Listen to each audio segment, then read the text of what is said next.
Edinburgh's unique coupling of medieval Old Town and classical New Town, each of enormous distinction in its own right, has created a city of extraordinary richness and diversity, without parallel anywhere else in the world. Its architecture and historical importance set Edinburgh apart, and give it a uniqueness that is a consequence of its historic existence as a significant European capital from the Renaissance period. Home to the prestigious University of Edinburgh, it is widely recognized to have been a major center of thought and learning. The particular nature of the city's duality is unusual. On the one hand, on a high ridge is the ancient Old Town, while in contrast, and set apart on another site, is the 18th century New Town. The former is on a spectacular site, the skyline pierced by the castle, the soaring Gothic spire of Highland Tulbus St. John, and the robust, nationally symbolic imperial crown spire of St. Giles. This feat of medieval architecture looks down over the New Town, which in contrast appears as a serene sea of ordered classicism, the whole framed and articulated by neoclassical buildings of world-class distinction. The Old Town of Edinburgh is of substantial interest in its own right. It contains 2 planned 12th century burghs, 2 early royal palaces, a medieval abbey, and a wealth of ancient buildings. The national tradition of building tall reached its climax in Edinburgh, with tenements that must have been the world's tallest buildings of their age, some of which have been preserved to this day. Calton Hill is famous for its collection of historic monuments, which form some of the city's most important landmarks. One of the most striking is the National Monument, inspired by the Parthenon in Athens. Intended to commemorate the Scottish servicemen who died in the Napoleonic Wars, it was never completed, leaving just the 12 columns which can be seen today. Nelson's monument replaced an existing mass on Calton's Hill summit, with a signal tower high enough to be visible to ships on the Forth. The monument commemorates Admiral Lord Nelson's death at the Battle of Trafalgar in 1805. The range of hills, some remote, rise almost 600 meters high and stretch approximately 26 kilometers from the outskirts of Edinburgh to Lanarkshire. The Old Town is dominated by Edinburgh Castle, a medieval military fortress extended in Renaissance times with a palace square, and by army barracks in the mid-18th century. Edinburgh Castle sits on volcanic rock, the crag of glacial crag and tail, with the tail being the Royal Mile tapering mound which falls down to Holyroodhouse. Of special interest are 12th century St. Margaret's Chapel and the Great Hall of 1500. At the other end of the Royal Mile are Holyrood Abbey and the Palace of Holyroodhouse, one of the wealthiest abbeys in Scotland. It was adapted by the Scottish kings from the late 15th century. The palace today appears largely as it was rebuilt in the 1670s, though some earlier elements have survived. Fronting the castle is a gently sloping rectilinear space called the Castle Esplanade, which offers a splendid view over the city.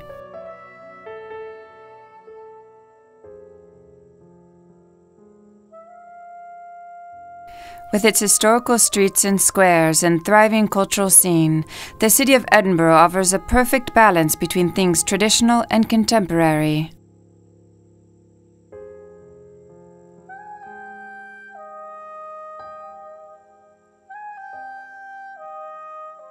Designed by the architect William Henry Playfair, the Royal Scottish Academy and the National Gallery of Scotland stand in the heart of Edinburgh. It is one of the nation's most visited attractions and continues to play a pivotal role in the cultural history of Scotland. Playfair had chosen the Doric order and designed a program of sculptural decoration to reflect its inhabitants' interest in ornament and design. For scenic effect, he made a deliberate contrast in his designs for the National Gallery building and opted for the graceful Ionic order. It is made up of 3 interconnected buildings.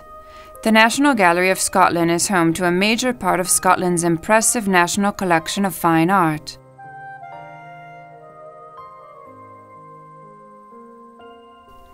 The Palace of Holyroodhouse, the official residence in Scotland of Her Majesty the Queen, stands at the end of Edinburgh's Royal Mile, against the spectacular backdrop of Arthur's Seat. This fine Baroque palace is closely associated with Scotland's rich history.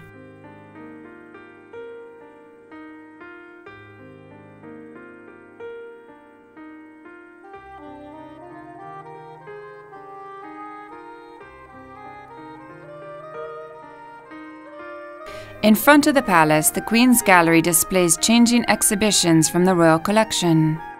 The gallery was designed by Benjamin Tyndall, architect of the former Holyrood Free Church and Duchess of Gordon's School. The Queen's Gallery was funded by the Royal Collections Trust. The Holyrood Free Church was designed by architect John Henderson in 1850. Both buildings had fallen into disuse by the end of the 19th century.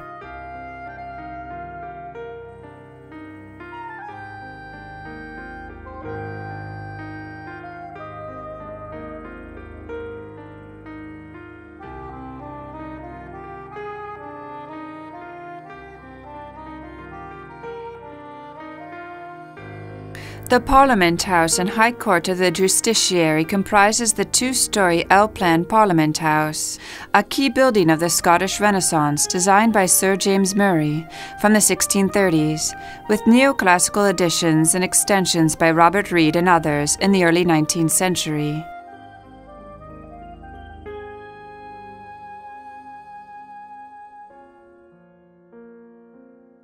The equestrian statue of Charles II, which stands in Parliament Square, used to be white in colour.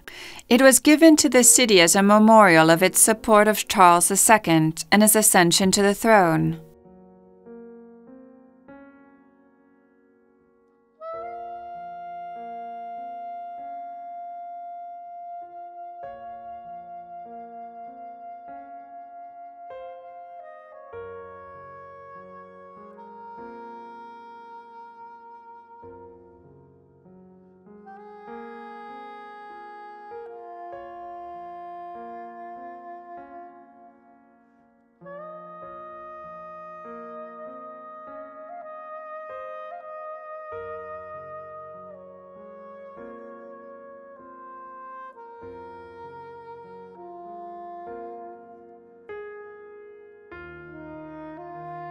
The city chambers are the work of John and Robert Adam. The plan is a private square protected from the street by a single-story rusticated screen. It had initially been planned to make the city chambers house several council halls, a library, and covered accommodation for a merchants' exchange. It was only in 1893 that the local authority took sole possession of the site. The shopping arcade, which was added later, was replaced by a narrower design in 1901, and tasteful wings were added to the building in 1934.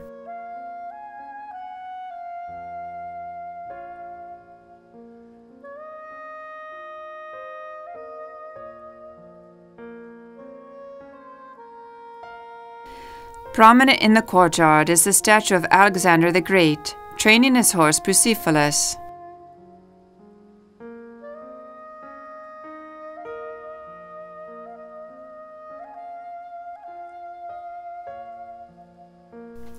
The Royal Mile is Edinburgh's historic highway, which connects two of Edinburgh's most important attractions, Edinburgh Castle and the Palace of Holyroodhouse. The street is actually made up of several streets. Starting from the castle at the top, these are the Esplanade, Castle Hill, Lawn Market, High Street, Netherbow, Canongate, and Abbey Strand. Collectively known as the High Street, the Royal Mile is the centre of Edinburgh's Old City, the site of many historic events through the ages, and today the most popular tourist destination for visitors to the city.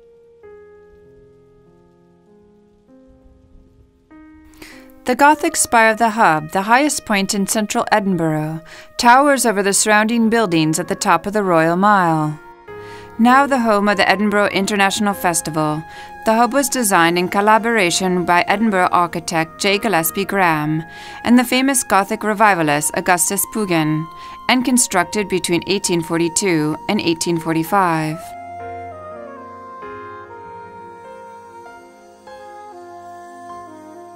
Howled rubble was historically the main building material used in Edinburgh, except for the grandest buildings, and it continued to be used for tenements well into the 19th century. However, stone is the basic building block of Edinburgh's paving, stairs, walls, and roofs in its predominant form of silver grey ashlar. Boundaries are important in maintaining the character and quality of the space in the old town. They provide enclosure, define many pedestrian links, and restrict views out of the spaces. Stone is the predominant material, though hardened brick walls can also be found. The nobility built townhouses, which also contributed to the high quality of the domestic architecture of this period. From as early as the 16th century, building control was enforced through the Dean of Guild, a local magistrate. For example, as a precaution against fire, all roofs had to be made of tile or slate from 1621, and in 1674 this was extended to building facades, which henceforth had to be in stone. By the end of the 19th century, the old town had lost much of its population as a result of the growth of the new town. In 1892, Sir Patrick Geddes proposed to regenerate it by attracting back the university, the bourgeoisie, and the intelligentsia. The High Kirk of St. Giles in the High Street is of medieval origin, but the present external appearance dates essentially from the early 19th century. That St. Giles, a 7th century hermit and later abbot who lived in France, became the patron of both the town of Edinburgh and the church, probably stems from the ancient ties between Scotland and France.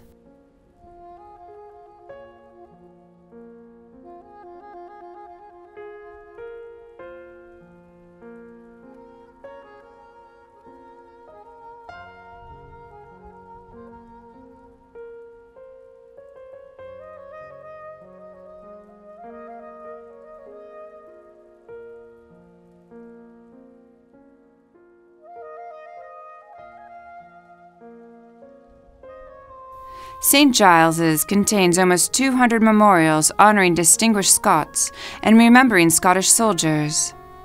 Most of these memorials date from the 19th century and early 20th century. St. Giles's also has a notable collection of stained glass windows. The topmost tracery of the Burns window contains a glorious sunburst of love, blossoming like a red, red rose.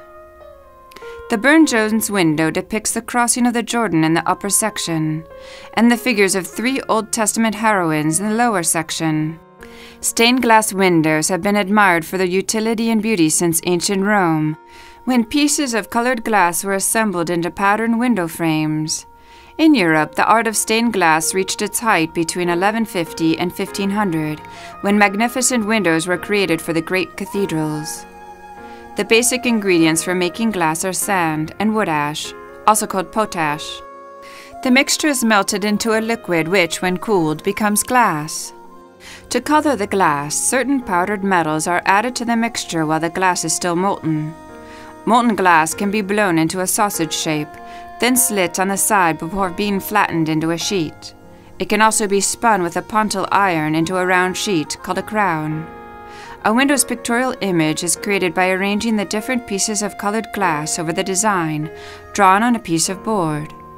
If fine details such as shadows or outlines are required, the artist paints them on the glass with black paint. To assemble the window, pieces of colored and painted glass are laid out on the design board, with the edges of each piece fitted into H-shaped strips of lead called cames.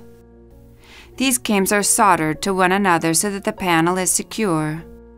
When the panel is completed, putty is inserted between the glass and the lead cames for waterproofing. The entire composition is then stabilized with an iron frame called an armature and mounted in the window.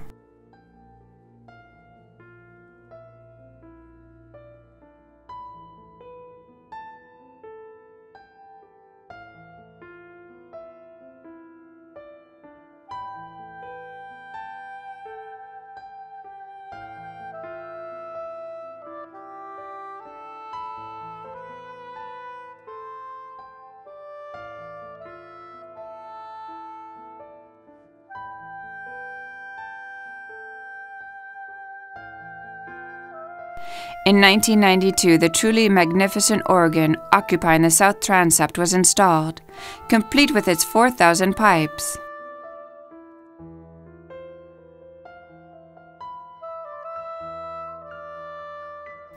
The Thistle Chapel, designed by Robert Lorimer, was completed in 1911. It contains stalls for the 16 knights, the sovereign stall, and 2 royal stalls. The chapel contains a wealth of detail, both religious and heraldic, and much of it uniquely Scottish, including angels playing bagpipes. The Order of the Thistle has its roots in the Middle Ages, but the present-day order was largely created in 1687 by King James VII of Scotland. The Order of the Thistle is Scotland's great order of chivalry, and membership is considered to be one of the country's highest honours. Along the sides of the chapel are the knights' stalls, which are capped by lavishly carved canopies with the helms and crests of the knights rising above. Princes Street Gardens, in the heart of Edinburgh city centre, were once a lake called Norloch.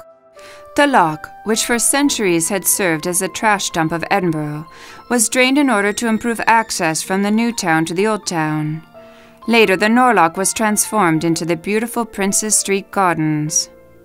As the years passed, lawns, formal flower beds, specimen trees, shrubs, statues, and monuments were slowly introduced, reflecting fashion, fancy, and the needs of the people.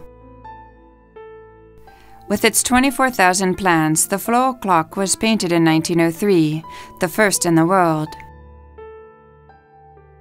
For the first 100 years of its existence, West Princes Street Gardens was a private amenity of the Princes Street proprietors. In 1876, this tract was opened to the public, which had always had access to the eastern gardens. The mound, a causeway of rubble and earth from the construction of the new town, forms the division between the 2 gardens. Flowers are set out in beds that are changed several times a year. Recreational areas are interspersed among the lawns, flower beds, and groves. But it is the combination of that timeless rock with its historic castle, the sweeping lawns, the fragrance of roses, the whispers of the wind in the trees, the splashes of colorful flowers, the fretwork silhouette in grey of the Royal Mile above, the pervading sense of history all around that is particularly evocative. The gardens run along the south side of Princes Street and are divided by the mound. East Princes Street Gardens run from the Mound to Waverley Bridge and cover some 34,000 square meters. The larger West Princes Street Gardens cover 120,000 square meters and extend to the adjacent churches of St. John's and St. Cuthbert's near Lothian Road in the west.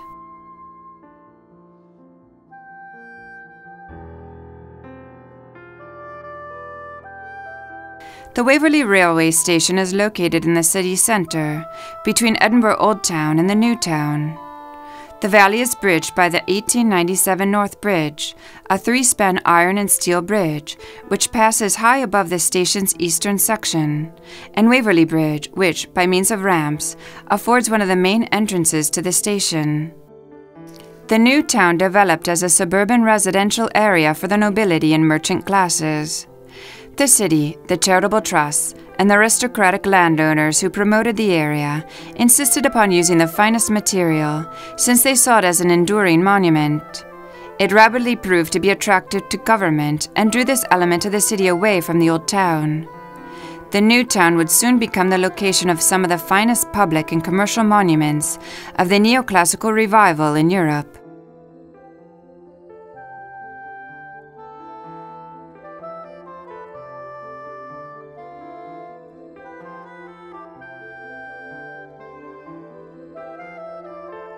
Charlotte Square is Robert Adams' crowning glory, and with its classic edifices, handsome squares, and spacious thoroughfares, the epitome of what Robert Burns called the heavenly Hanoverianism of Edinburgh's new town. Adam was specifically commissioned to provide a unified scheme of townhouses. The regal north and south sides of the square provide it, with 100-meter-long palace frontages. Their pedimented centerpieces, Corinthian pillars, and balustrades mirror one another.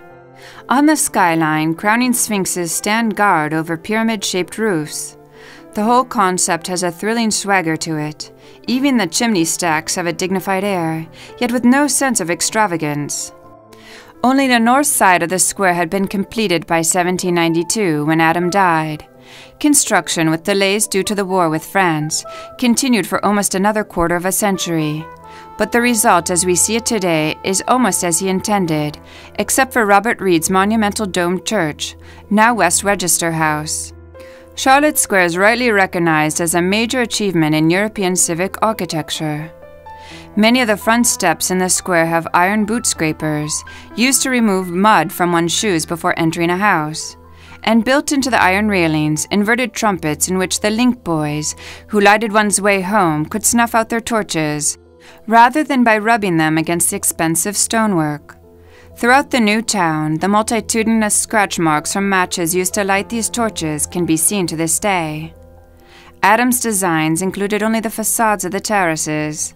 The houses themselves were built in the same way as in the rest of the new town, with plots made available to prospective residents or builders who would construct the house. The sole difference was that in Charlotte Square, one of the conditions was that the front wall should be built to conform to Adam's elevation. The end and rear walls of the terraces were not by Adam, and they vary considerably in style. Adam's designs for Charlotte Square proved to be immensely influential in Edinburgh. In 1802, the ground to the north of Queen Street Gardens was laid out as an extension to the new town, the second or northern new town.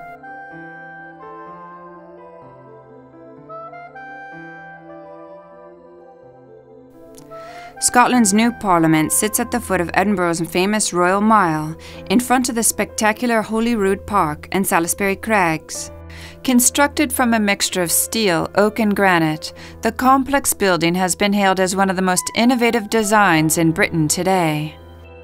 Construction of the building commenced in June 1999, and the members of the Scottish Parliament held their first debate in the new building on September 7, 2004. The formal opening by Queen Elizabeth took place on October 9, 2004. Enric Miralles, the Catalan architect who designed the building, died before its completion.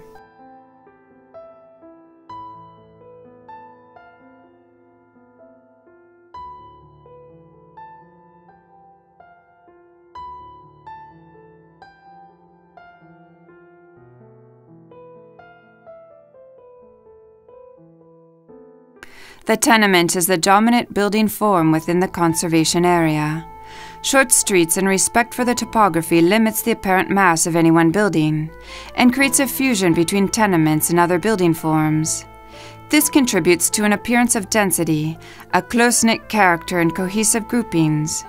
Scales are often made larger than they really are by the drama of the topology, the narrow and irregular width of plots of land, the apparent verticality of much development, changing viewing levels, and restricted void to solid relationships. Building lines are not set at predetermined grids and angles, but respond to natural features and contours. The consequence is that much of the organic character of the old town is still retained, and building lines sweeping along the contours create a sculptural appearance to many streets. Respect for building lines and heights are essential in successfully uniting buildings from different periods. There are currently 38 conservation areas in Edinburgh, including the city centre, Victorian suburbs, and former villages. Each conservation area has its own unique character and appearance. This designation permits the area to demonstrate a commitment to positive action for the safeguarding and enhancement of its character and appearance.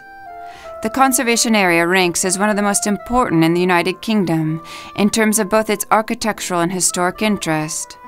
Its significance is reflected in the extensive number of statutorily listed buildings, the number of tourists that visit the area, its outstanding status, and its international recognition as part of the UNESCO-designated Edinburgh Old and New Town World Heritage Site.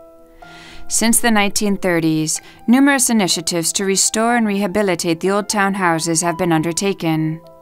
The conservation area includes numerous buildings of outstanding architectural and historic importance and international significance. This is reflected in the large number of buildings within the conservation area, which are statutorily listed for their historic importance, with around 90 being of national importance. Although these buildings have individual qualities, often exhibiting European or classical influences, they possess strong elements of the local character that reinforce the distinctiveness of the conservation area. As Edinburgh developed, open space around important buildings was enclosed as gardens or for burial grounds. The natural features of the glacial landscape also left some areas of the open space that were most difficult to develop. This has resulted in many small areas of green open spaces within the dense urban structure that have a wide diversity of character and irregular distribution. These now contribute to the overall setting of the buildings and are valuable spaces for wildlife and amenities. With its more than 4,500 listed historical buildings in both the Old Town and the New Town, Edinburgh was included on the UNESCO list of World Heritage Sites in 1995.